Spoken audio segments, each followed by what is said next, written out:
Et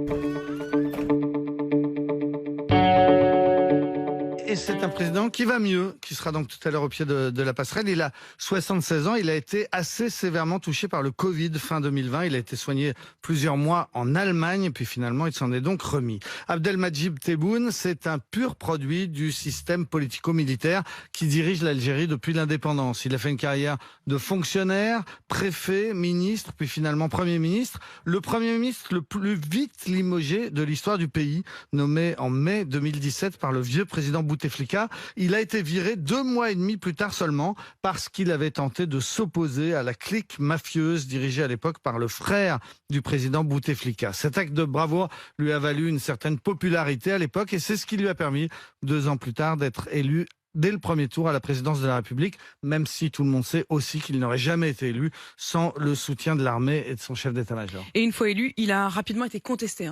Oui, parce que l'Algérie, en 2019, était secouée par le mouvement du Irak. Les grandes manifestations du vendredi, la jeunesse qui remettait en cause le système. Les manifestants l'ont très vite surnommé le président Cocaïne. Pourquoi ? Parce que son fils était en prison, mouillé dans une vaste affaire de trafic de cocaïne. Il s'agit tout de même d'une saisie de 700 kilos de cocaïne à Oran. Miraculeusement, très vite après l'élection de son papa, ce fils a été acquitté. Face à ce mouvement Irak, Abdelmadjid Tebboune s'est montré très ambigu. Un jour, il le saluait comme une chance pour le pays. Le lendemain, il faisait arrêter les leaders. Et finalement, c'est le Covid qui a mis fin à ces manifestations. Aujourd'hui, le président algérien a une grande chance.